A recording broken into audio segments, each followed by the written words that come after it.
Hi, Paraton weather meteorologist Paul Dorian here on Monday morning, August 16th. We've been talking in recent days about Fred and Grace. Fred has regained tropical storm status over the eastern part of the Gulf of Mexico, moving northward at the last hour and headed towards the western part of Florida's Panhandle.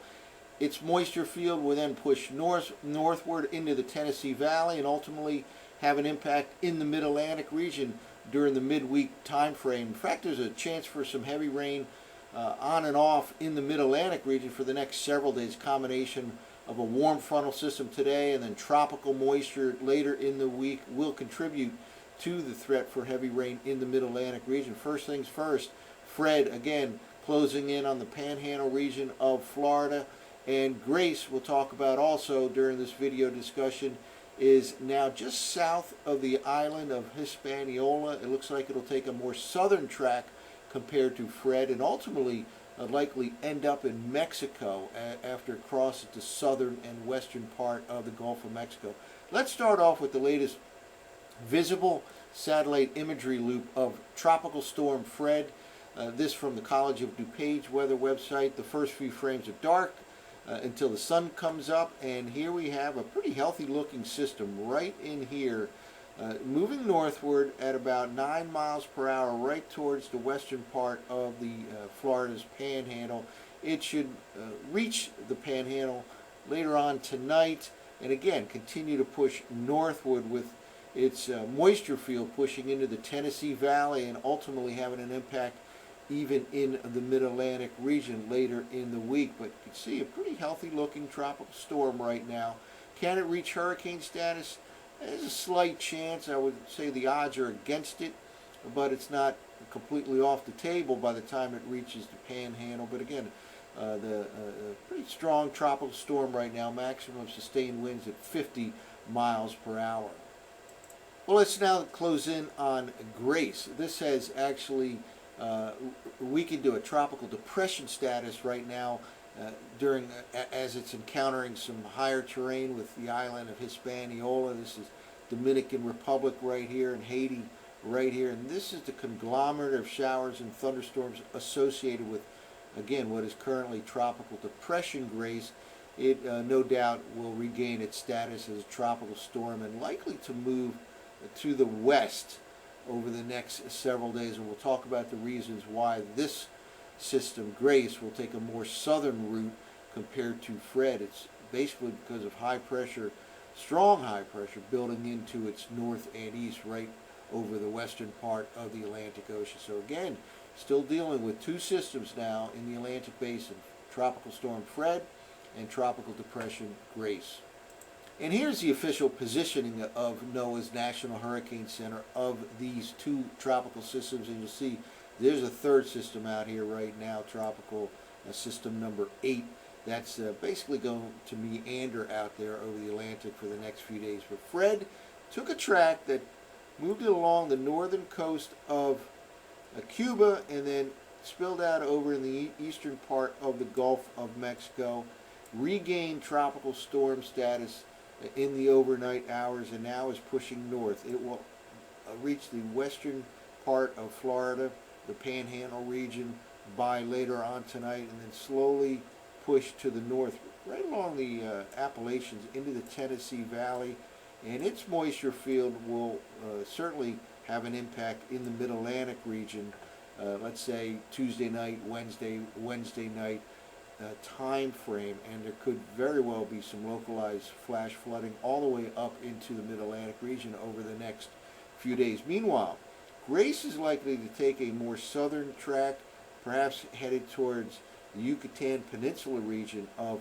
Mexico, and then likely into the northeastern part of Mexico. It will be under the influence of a strong high pressure system over the western part of the Atlantic Ocean that will kind of force its track to be much more southern compared to Fred, and likely westward all the way into Mexico, and certainly residents in the southern part of Texas should monitor this system over the next few days. Well, we've talked about the likelihood that the moisture field associated with Fred will push northward after landfall. into the Tennessee Valley, and then ultimately up into the mid-Atlantic region. And this is the forecast map from NOAA's Prediction Center for the next 5 days, the total precipitation amounts, and certainly you can see the track of the remnants of Fred right up in this region, contributing to some significant rainfall over the next 5 days. Again, this is the total for the 5-day period from this morning, Monday morning, all the way to Saturday morning. And again, some significant rain makes landfall by later tonight across the western panhandle of Florida, pushes up into the Tennessee Valley, and then ultimately probably ends up over the central part of Pennsylvania. But certainly there will be some impact with some significant rainfall even east of there across the I-95 corridor region, all the way up into the northeastern part of the nation. Well, let's take a look at the upper air pattern. This is the forecast from last night's operational run of the GFS at 500 millibars. We're looking at the 500 millibar height anomalies because it's really critical in terms of the movement of Fred's moisture field, as well as the movement of tropical depression Grace, which again very likely to become a tropical storm. First of all, we're starting off with higher heights than normal over the southeastern part of Canada. Again, we've emphasized this time and time again that this time of the year, higher heights over the southeastern part of Canada just open the door for tropical systems to move from the east to the west towards Florida, towards the Gulf of Mexico, perhaps into the Caribbean Sea. And notice this high pressure system located right over the western part of the Atlantic Ocean. Let's move forward here, and here we have quite an impressive high pressure area by this evening's forecast map sitting right in this region right here. That will act to do a couple of things. First of all, it will promote a broad flow of southerly air right up through the eastern states, and that will open the door for Fred's tropical moisture to feed into the Tennessee Valley and ultimately up into the Mid-Atlantic region, again contributing to the possibility of significant rainfall throughout the eastern states over the next several days. As this high pressure system continues to build, the flow around high pressure is clockwise, and that will help to push and steer Grace into the southern and western part of the Gulf of Mexico, really preventing Grace from moving up along the Atlantic seaboard. This strong high pressure system will tend to force Grace to move west over the next several days, right towards Mexico.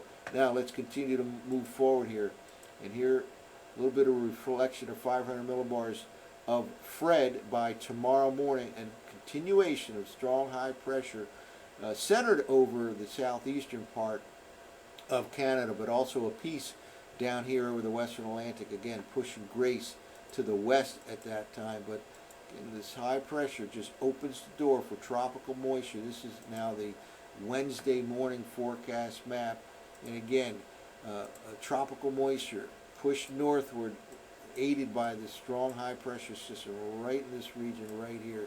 So expect some significant rainfall not only in the southeastern U.S. associated with Fred, but all the way up in the Tennessee Valley and the Mid-Atlantic region. Meanwhile, Grace will continue to move on a track like this over the next several days.